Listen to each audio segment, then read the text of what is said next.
राष्ट्रपति पौडेलद्वारा आगामी आर्थिक वर्षको नीति तथा कार्यक्रम प्रस्तुत, संघीयताको प्रभावकारी कार्यान्वयनसँगै अर्थतन्त्रको संरचनात्मक सुधारमा केन्द्रित हुने, सरकारले पुँजी पलायनलाई कडाइका साथ नियन्त्रण गर्ने, रासायनिक मल उत्पादन गर्न बहुवर्षीय योजना तयार गरी कार्यान्वयन गर्ने नीति, तीनै तहका सरकार बीचको समन्वयमा सामूहिक तथा करार खेतीलाई प्रोत्साहन गर्ने सरकारको नीति तथा कार्यक्रमले अहिलेको समस्या समाधान गर्न नसक्ने प्रमुख प्रतिपक्षी दल एमालेको तर्क, नीति तथा कार्यक्रमले वर्तमान आर्थिक सङ्कट समाधान गर्न नसक्ने रासोपाको प्रतिक्रिया, संक्रमणकालीन न्याय सम्बन्धी विधेयकमाथि छलफल गर्न उपसमिति गठन, 3 साताभित्र विधेयकमाथि छलफल गरी प्रतिवेदन तयार गर्ने, रुसमाथि थप प्रतिबन्ध लगाउन G7 मुलुक सहमत, सरकार विरोधी प्रदर्शनमा सहभागी 3 जनालाई इरानमा मृत्युदण्ड र क्रिकेटलाई प्राथमिकतामा राखेर नीति तथा कार्यक्रम सार्वजनिक, मुलुकका क्रिकेट मैदानको स्तरोन्नति गर्दै 2 वर्षभित्र अन्तर्राष्ट्रिय प्रतियोगिता आयोजनाका लागि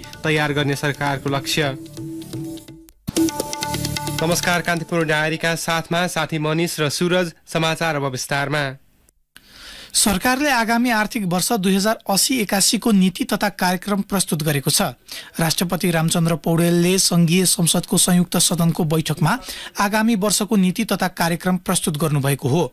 राष्ट्रपति पौडेलले आगामी आर्थिक वर्षको नीति तथा कार्यक्रम संघीयताको प्रभावकारी कार्यान्वयनसँगै अर्थतन्त्रको संरचनात्मक सुधारमा केन्द्रित हुने बताउनुभयो। नीति तथा कार्यक्रम प्रस्तुत गर्दै उहाँले पुँजी पलायनलाई कडाइका साथ नियन्त्रण गरिने बताउनुभयो। राजस्व प्रशासनलाई थप सुदृढ र चुस्त बनाइनेछ, विद्यमान कर प्रणालीमा पुनरावलोकन गरिनेछ, सबै प्रकारका आर्थिक क्रियाकलापलाई औपचारिक प्रणालीमा आबद्ध गरिनेछ, राजस्व चुहावट, न्यून बिजकीकरण, हुन्डी, अवैध कारोबारमा लगानी तथा राष्ट्रिय पुँजी पलायनलाई कडाइका साथ नियन्त्रण गरिनेछ, सार्वजनिक खर्चको विनियोजन दक्षता तथा कार्यान्वयन क्षमतामा सुधार गरिनेछ, तीनै तहको सरकारको बजेट निर्माणदेखि कार्यान्वयन प्रक्रियासम्मको पुनरावलोकन गरी पुँजीगत खर्च वृद्धि गरिनेछ। सरकारले संघीय शिक्षा ऐन यसै वर्षको अधिवेशनबाट पारित गर्ने नीति लिएको छ। राष्ट्रपति रामचन्द्र पौडेलले सरकारको नीति तथा कार्यक्रम प्रस्तुत गर्दै सर्वसुलभ गुणस्तरीय शिक्षाको पूर्वाधार अवधारणा बमोजिम अघि बढ्ने नीति लिएको बताउनुभयो। सर्वसुलभ गुणस्तरीय शिक्षाको पूर्वाधार अवधारणा बमोजिम शिक्षा क्षेत्रलाई अगाडि बढाइनेछ। विद्यालय उमेर समूहका सबै बालबालिकालाई विद्यालय ल्याउने, सिकाउने र टिकाउने कार्यलाई प्रोत्साहनमूलक कार्यक्रम सहित अभियानका रूपमा सञ्चालन गरिनेछ। कमाउँदै पढ्दै कार्यक्रमको रूपमा सञ्चालन गरिनेछ। विद्यालय तहको पाठ्यक्रममा समसामयिक पुनरावलोकन गरिनेछ। यस वर्ष जस्तै प्रत्येक वर्ष सत्रको सुरुमै पाठ्य पुस्तक उपलब्ध हुने सुनिश्चित गरिनेछ। आधारभूत तहमा गुणस्तरीय शिक्षामा पहुँच वृद्धि गर्न दलित, पिछडिएका, अपाङ्गता भएका बालबालिकालाई लागि विशेष शिक्षा कार्यक्रम सञ्चालन गर्ने सरकारको नीति छ। उच्च शिक्षामा सबैको सहज पहुँच बढाइने सरकारको नीति लिएको छ।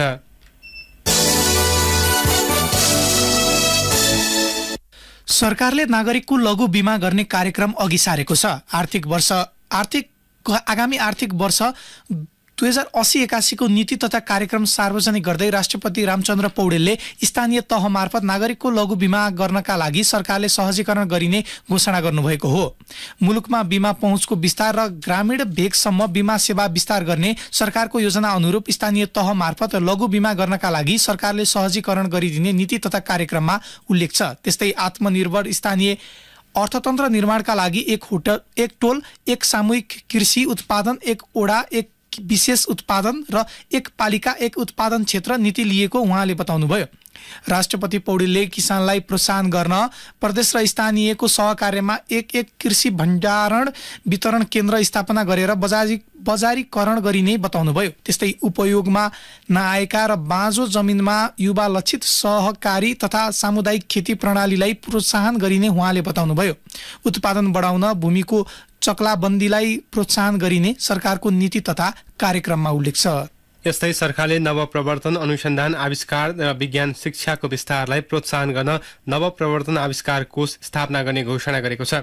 संसदको यसै अधिवेशनमा नवप्रवर्तन, अनुसन्धान र आविष्कार सम्बन्धी कोष सञ्चालन गरिने विषय नीति तथा कार्यक्रममा विषय पेश गरिने भएको छ। यस्तै सरकारले सबै सेवा वडा तहबाटै अनलाइन प्रणाली मार्फत उपलब्ध गराउने भएको छ। यसका लागि सरकारी कार्यालय र विद्युतीय प्रणालीबीच तथ्याङ्क आदान प्रदान गर्न डेटा एक्सचेन्ज प्लेटफर्म निर्माण गरिने सरकारको नीति तथा कार्यक्रममा उल्लेख छ।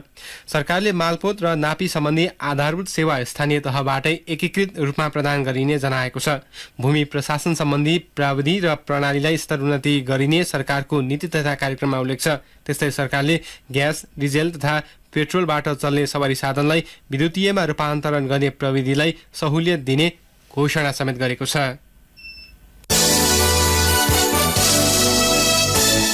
सरकारले स्वास्थ्य बीमा कार्यक्रम पुनरावलोकन गर्ने जनाएको छ।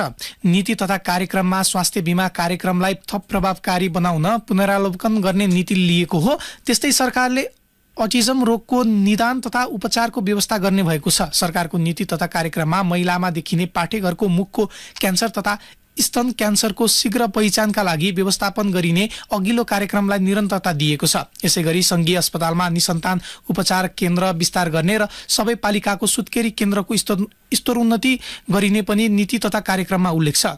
त्यस्तै सरकारले औषधि व्यवस्था विभागलाई खाद्य औषधि तथा स्वास्थ्य प्रविधि विभागमा रूपान्तरण गर्ने नीति लिएको छ। आधारभूत स्वास्थ्य सेवा प्रवाहका लागि आवश्यक 98 प्रकारका औषधि स्वदेशमै उत्पादन गर्ने व्यवस्था मिलाउने सरकारको नीति छ। त्यस्तै सरकारले चिकित्सा शिक्षा सम्बन्धी प्रतिष्ठानलाई एकीकृत छाता ऐन अन्तर्गत सञ्चालन गर्ने नीति लिएको छ। सरकारले तिलगङ्गा आँखा अस्पतालबाट उत्पादन हुने आँखाको लेन्सलाई अन्तर्राष्ट्रिय बजारमा ब्रान्डिङ गर्ने भएको छ।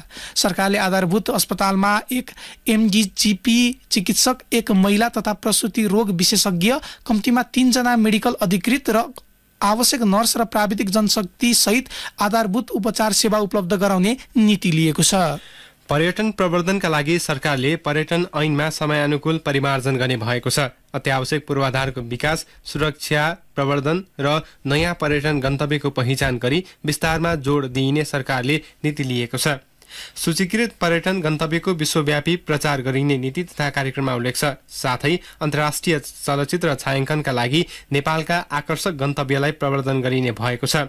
2080 को दशकलाई नेपाल भ्रमण दशकको रूपमा र 2025 लाई विशेष पर्यटक वर्षको रूपमा मनाउने सरकारको योजना छ। त्यस्तै सरकारको नीति तथा कार्यक्रममा हवाई सेवालाई सुरक्षित र गुणस्तरीय बनाउन सुरक्षा सम्बन्धी मापदण्ड कडाइका साथ लागू गरिने उल्लेख छ।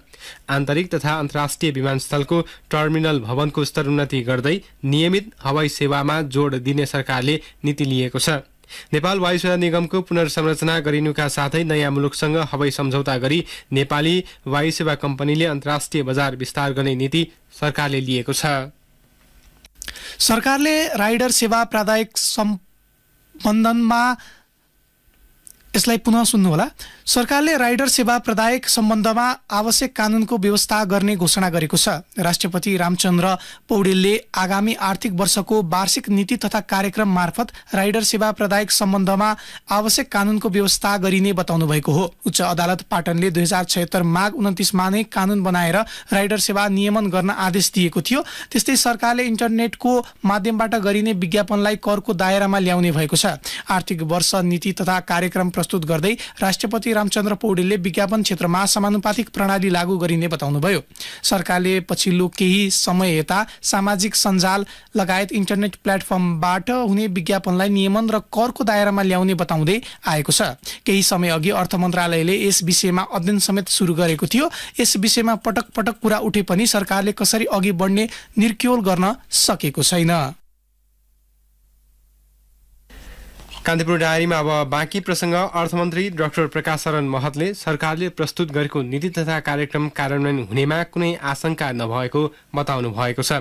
उहाँले वर्तमान अवस्था अनुरूप सरकारले नीति तथा कार्यक्रम ल्याएकाले त्यसको कार्यान्वयनका लागि आफूहरू कटिबद्ध रहेको दावी समेत गर्नुभयो। सरकारले नीति तथा कार्यक्रम संसदमा प्रस्तुत गरेपछि पत्रकारलाई प्रतिक्रिया दिँदै अर्थमन्त्री महतले भन्नुभयो, नयाँ भनेर कुनै आविष्कार गरेर हुने कुरा होइन। कुरो जे आवश्यकता छ देशको लागि ती कुराहरू चाहिँ आएका छन्। सबभन्दा मैले फेरि पनि भने कार्यान्वयन गर्ने हाम्रो क्षमता बढाउनु पर्यो, इमान्दार हुनु पर्यो, काम गर्नु पर्यो, डे 1 देखि काम गर्न थाल्नु पर्यो। त्यो काममा हामी त्यो भयो भने परिणाम आउन थाल्दछ। गर्ने कुरा यिनै हुन्।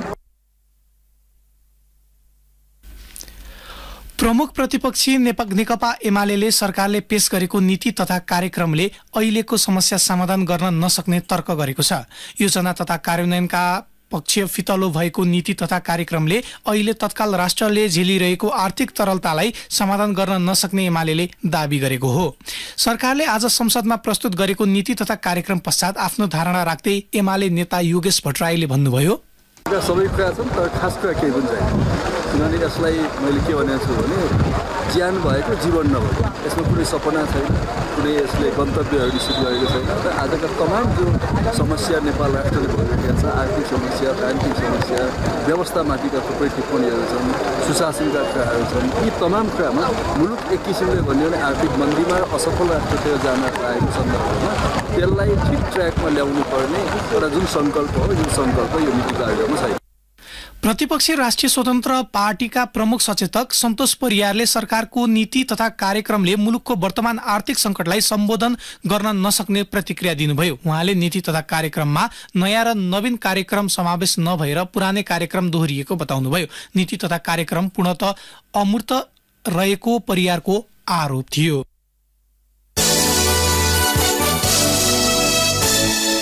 अब कान्तिपुर सविस्तार।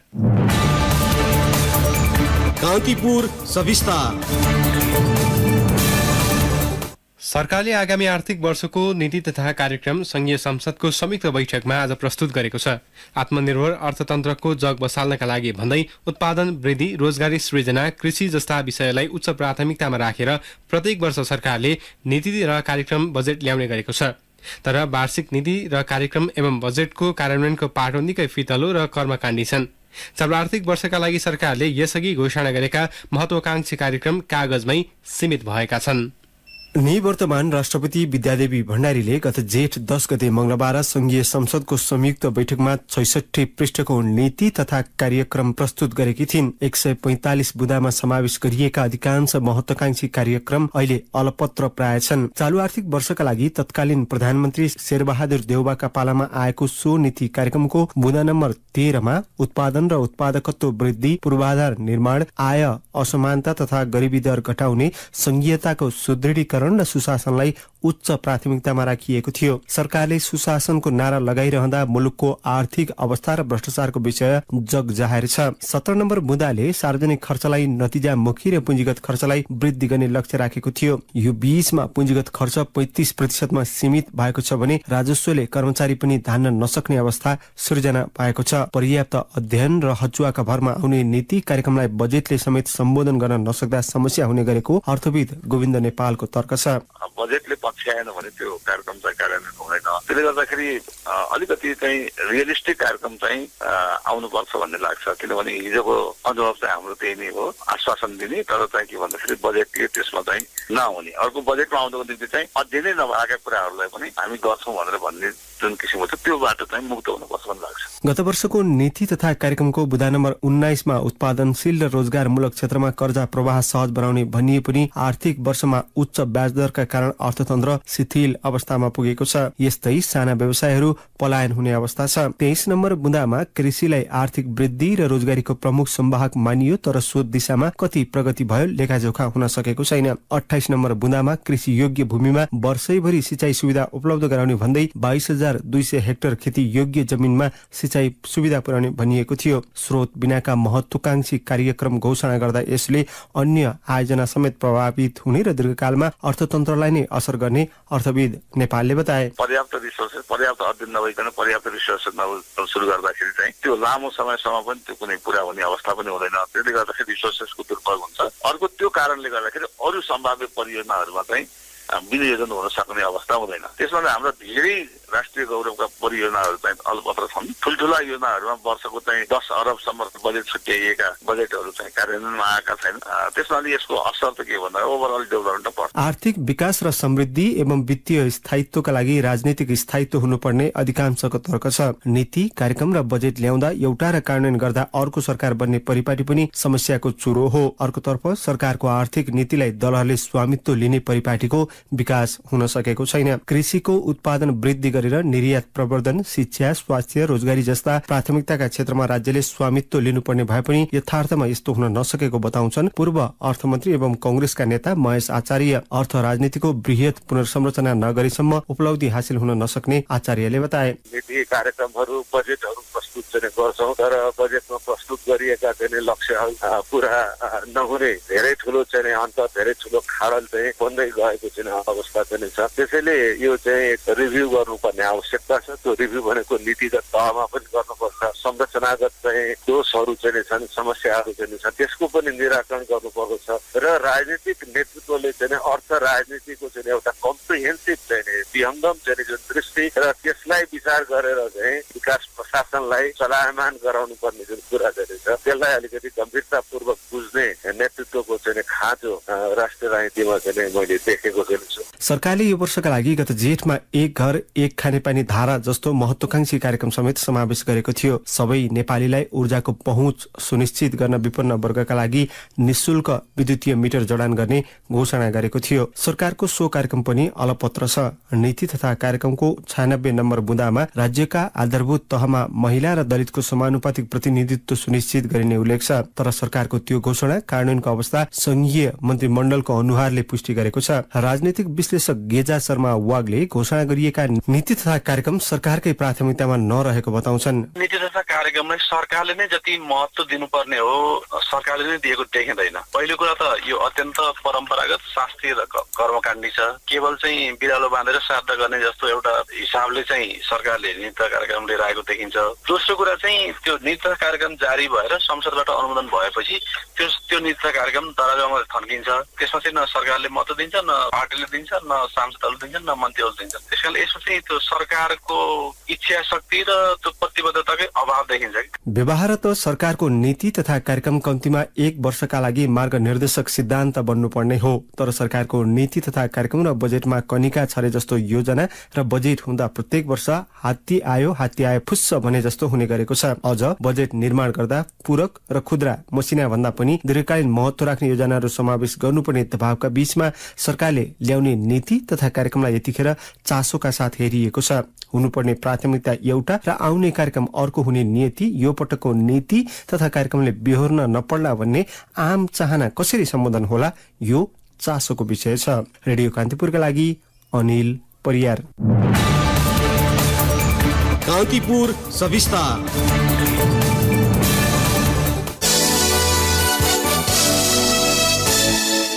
प्रतिनिधि सभाको कानून न्याय तथा मानव अधिकार समितिले संक्रमणकालीन न्याय सम्बन्धी विधेयकमाथि छलफल गर्न उपसमिति गठन गरेको छ। समितिको आजको बैठकले बेपत्ता पारिएका व्यक्तिको छानबिन, सत्य निरूपण तथा मेलमिलाप आयोग ऐनलाई संशोधन गर्न बनेको विधेयकमाथि छलफल गर्न 11 सदस्यीय उपसमिति बनाएको हो।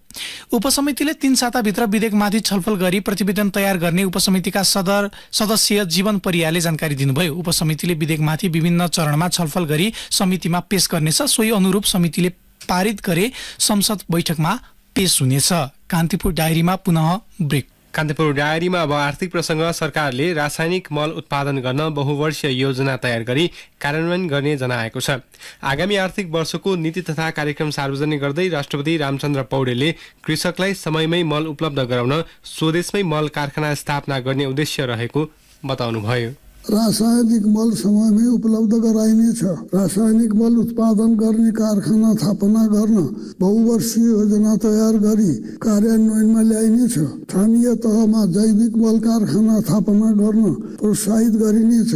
अर्गानिक कृषि उत्पादनलाई प्रोत्साहन गर्न कृषि वस्तुको प्रमाणीकरण र ब्रान्डिङ गरी बजारीकरण गरिनेछ।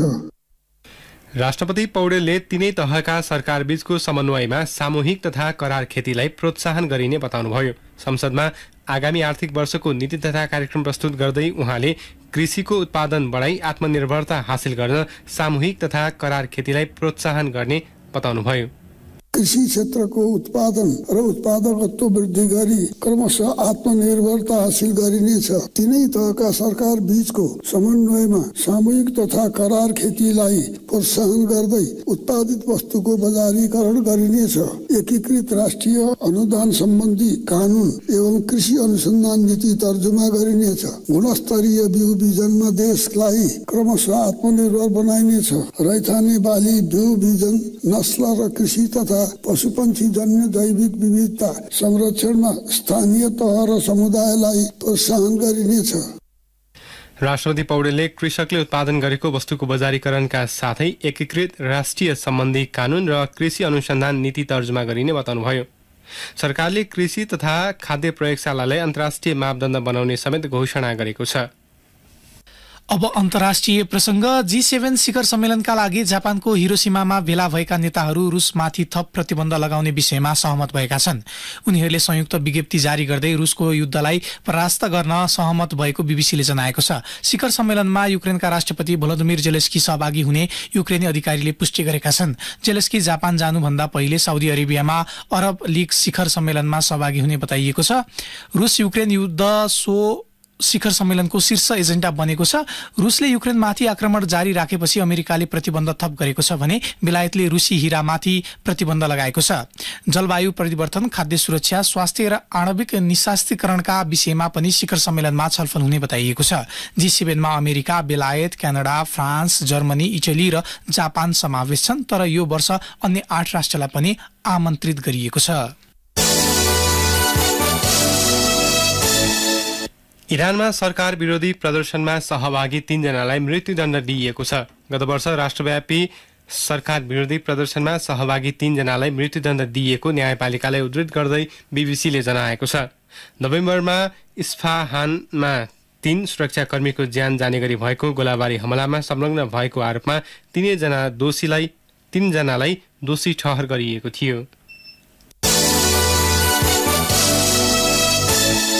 अब खेल प्रसंग। सरकारले क्रिकेटलाई प्राथमिकतामा राखेर नीति तथा कार्यक्रम सार्वजनिक गरेको छ। राष्ट्रपति रामचन्द्र पौडेलले संसद भवनमा नयाँ बानेश्वरमा प्रस्तुत गर्नुभएको वार्षिक नीति तथा कार्यक्रममा मुलुकका क्रिकेट मैदानको स्तर उन्नति गर्दै 2 वर्षभित्र अन्तर्राष्ट्रिय प्रतियोगिता आयोजनाका लागि तयार गर्ने उल्लेख छ।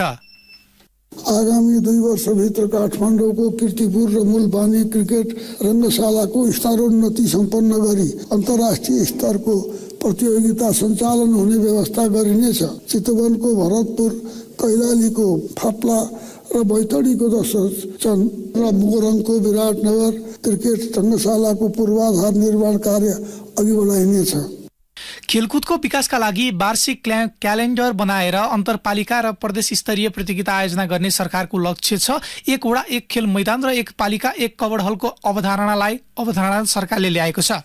राष्ट्रिय र अन्तर्राष्ट्रिय प्रतियोगिता आयोजना गर्ने र त्यसका लागि पूर्वाधार निर्माणमा प्रदेश र स्थानीय तहलाई सार्वजनिक निजी साझेदारी गर्न प्रोत्साहन गरिने पनि कार्यक्रममा उल्लेख छ। त्यस्तै अन्तर्राष्ट्रिय प्रतियोगितामा पदक जित्ने खेलाडीलाई प्रोत्साहन एवं पुरस्कृत गरिने पनि नीति तथा कार्यक्रममा उल्लेख छ। अवस्था यिनै प्रसङ्गसँगै कान्तिपुर डायरीका आजका सम्पूर्ण बुलेटिन यही सकिन्छ। भोलि बिहान 6:30 बजे नियमित बुलेटिनका साथमा उपस्थित हुने नै छौँ। तबसम्मका लागि न्युज डेस्कका सम्पूर्ण सहकर्मीसँगै मनिष र सुरज पनि बिदा हुन्छौँ। नमस्कार, शुभरात्रि।